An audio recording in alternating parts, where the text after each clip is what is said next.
selalu menggunakan ayat itu untuk membodohi orang tidak pilih saya. Jadi ayat Al-Quran ada yang salah nggak? Nggak salah. Konteksnya bukan itu. Konteksnya jangan pilih Nasrani, Yahudi, jadi temanmu, sahabatmu, sudah terjemahan asli. Bukan. Tadi bilang saya nyampurin urusan agama. Saya sekolah Islam, SD, SMP 9 tahun. Ini memang perang asimetris. Dan dilala yang berakting ini semuanya sempurna. Saudara tidak tahu apakah orang itu kepleset ngomong atau memang disengaja. Nggak ada yang paham. Nggak ada yang paham loh. Orang itu benar-benar kemudian akhirnya memutuskan A dengan sadar tanpa acting atau dengan acting. Ini perang asimetris. Karena itu saran saya, sebagaimana mereka juga tidak menganggap Islam wal muslimin, ya kita juga nggak usah menganggap. Makanya saya nggak pernah mau nyebut namanya, jadi saya nggak mau. Saya anggap nggak ada. Nggak saya hitung. Nggak saya hitung. Ngapain? Hari ini saya nggak mau nyebut namanya. Nggak mau. Terlalu apa ya? Sayang menurut saya untuk menyebut namanya. Terlalu sayang. Saya mendingan menyebut nama Allah Subhanahu Wa Taala. Beda banget. Allah. Yang satu lagi A-nya sama sih. Assalamualaikum warahmatullahi wabarakatuh. Para pemirsa, dalam dunia politik itu ada ungkapan there is no free lunch. Tidak ada makan siang yang gratis. Maksudnya setiap tindakan itu harus dihitung memberikan efek kepada pelaku atau kepada orang lain. Jadi nggak ada yang sia-sia tiba-tiba bilang aneh nggak tahu, ya nggak bisa. Nah, Yusuf Mansur salah satu dia takut ya untuk memberikan klarifikasi atas apa yang telah dia dapatkan saat ini. Ini adalah karena dalam politik rupanya musuhnya juga banyak. Gitu. Di antara musuh politik Yusuf Mansur itu dulu adalah Ahok. Ya kan? Gubernur DKI saat itu ketika dia dituduh telah menista agama Islam. Lalu ucapan-ucapannya digoreng sedemikian rupa. Dan Yusuf Mansur adalah salah satu yang menggoreng ucapan itu sehingga kemudian berujung dengan Ahok masuk penjara. Nah, setelah peristiwa ini berlalu, ya hampir 6 atau 7 tahun yang lalu, sekarang ya tentu saja masalahnya belum selesai.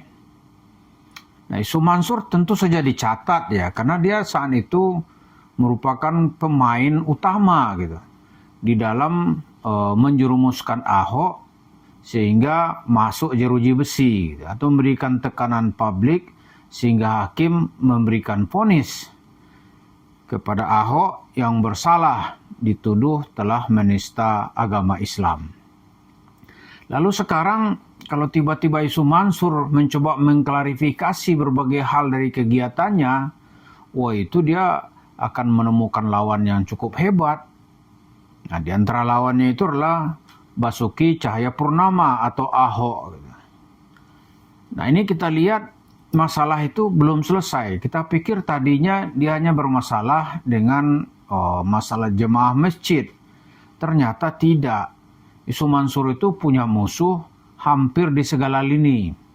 Jadi dengan jemaah masjid dia bermusuhan gitu. Kenapa? Habis duit jemaah itu diembat lah sama dia gitu. Disikat lalu dia kabur menjadi orang yang sangat kaya raya. Terus kepada 250 orang jemaah masjid kota wisata Cibubur, apa Yusuf Mansur sudah selesai? Enggak. Yusuf Mansur harus mempertahankan sikapnya bahwa dia tidak bersalah gitu. Walaupun nanti digugat ke pengadilan dan pengadilan menyatakan dia itu bersalah. Tapi tidak Yusuf Mansur namanya kalau dia tidak terus-terusan berbohong, tidak terus-terusan membantah dan berdusta. Dia mau klarifikasi bagaimana? Terus dengan dunia ketenaga kerjaan, wabil khusus TKI dan TKW, apa Yusuf Mansur itu bisa diterima? Enggak. Di mata TKI dan TKW, Yusuf Mansur itu adalah penjahat besar. Karena uang gajinya bisa dia perdaya selama bertahun-tahun dengan dalih tabung tanah. tanahnya ada, uang tabungannya di store, cuma atas nama Yusuf Mansur gitu. Ikan enak, ngaup dari tabungan orang, lalu diakui itu punya sendiri gitu. Lalu dengan siapa lagi gitu? Oh banyak sekali. Dia terus menerus bermasalah ini hidupnya. Karena itu dia mau muncul dari segala sudut serang nih susah. Misalnya dia dalam dunia politik seperti tadi itu, oh musuhnya banyak. Dan dalam pemilu 2024 kemarin, dia tidak bersama kelompok pemenang. Tapi dia menjadi dalam barisan yang berseberangan gitu. Kalau 2019 kita lihat, oh gagah dia, pidato-pidato, ya kan, dengan salawat-salawat gitu. Seolah-olah dia seorang yang sangat dekat saat itu dengan presiden yang berkuasa, yaitu Jokowi. Tapi sekarang dia mau masuk dari pintu mana gitu. Kalau ada tempat masuk, pasti sudah dia cari dalil-dalil yang mengada-ngada, ya kan? Tapi dia sulit untuk mendapatkannya. Lalu dengan kalangan pesantren gitu. Pesantren mana sekarang ini yang mau menerima Yusuf Mansur? Karena persoalannya dengan pesantren juga banyak, ya kan? Dulu katanya dia punya jaringan 9.000 rumah tahfidz. Yang kita anggap itu sebuah cerita dobos. Bohong. Lalu satu persatu yang pernah dia adakan ikatan kerjasama atau berkolaborasi gitu, itu telah melepaskan diri. Jadi sekarang Yusuf Mansur harusnya bersenang hati. Dia bersenang hati sekarang telah menikmati uang dari mana-mana, itu telah dirubah menjadi milik pribadi. Ya tak? Menjadi milik pribadi. Dalam video tadi yang kita lihat, itu bagaimana dia dari majlis taklim ke majlis taklim ikut memanaskan suasana sehingga Ahok di saat itu musuh warga Jakarta, atau tepatnya musuh dalam tanda kutip umat Islam yang ingin di saat itu Islam politik ini maju dan jaya. Tapi ya itulah Yusuf Mansur gitu. Dia mencoba bermain di main menang lah katanya nih. Tapi kemudian lukanya kan lama ini. Boleh taruhan ini. Ahok sekarang ini pasti masih ingat gitu. Nggak mungkin lah. Begitu juga pendukung-pendukungnya masih ingat ini dengan Yusuf Mansur. Karena itu kan banyak parodi tentang dia.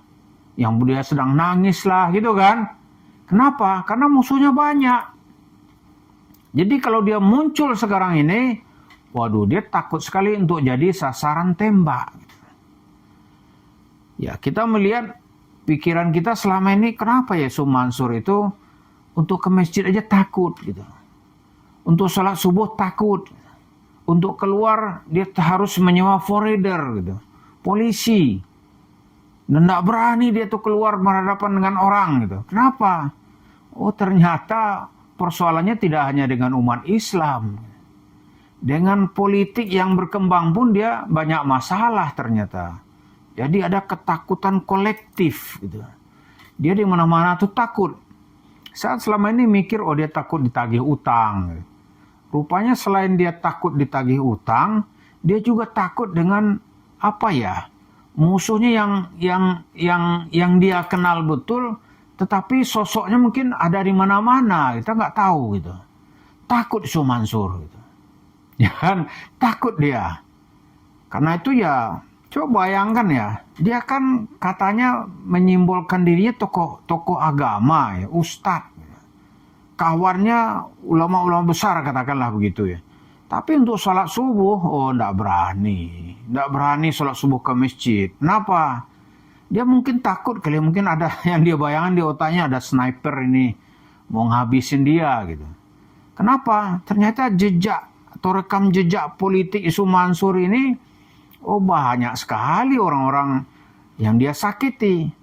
Yang paling terkenal itu dia menyakiti itu adalah ketika berhadapan Ahok saat itu dijadikan musuh pemilih Islam gitu.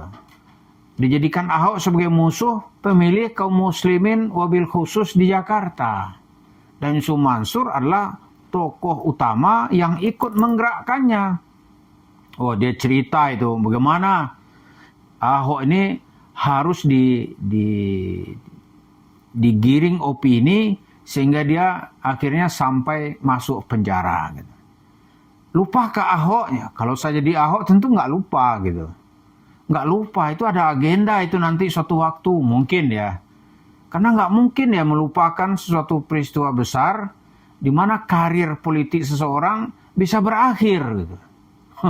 Ya kan? Lain halnya kalau dia bertaruh secara benar, misalnya melalui partai mengkritik. Gitu. Nah itu benar. Ini enggak menggunakan label-label agama, lalu seseorang kehilangan harapan politik di masa depan. Ya kan? Apa dia bisa lupa gitu? Oh enggak mudah itu.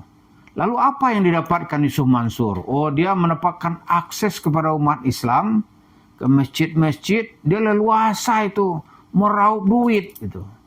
Banyak sekali dia dapat. Yang kita ikuti saja itu dari duit-duit di masjid itulah sekarang yang berwujud warung steak and shake.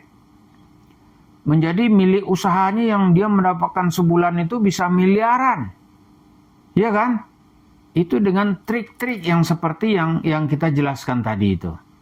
Kaya sekali dia. Nah, tapi ada efeknya sekarang mungkin dia tahu ya musuh-musuhnya itu mulai mau mulai mau balas dendam mungkin bisa. Pikiran dia begitu. Mau balas dendam sehingga dia ngumpet aja. Nggak berani dia. Oh dia mau tampil gitu. Oh ngeri dia. Apalagi sekarang situasi politik kita makin panas gitu. Yusuf Mansur ini salah-salah dia bisa menjadi tumbal gitu. Dari akibat perbuatan dia yang telah menyengsarakan lawan-lawan politiknya di masa lalu. Lalu di atas itu dia bangun kerajaan bisnis yang berwujud warung steak and shake. Kita ikuti terus bagaimana orang ini akan berakhir ceritanya. Terima kasih. Assalamualaikum warahmatullahi wabarakatuh.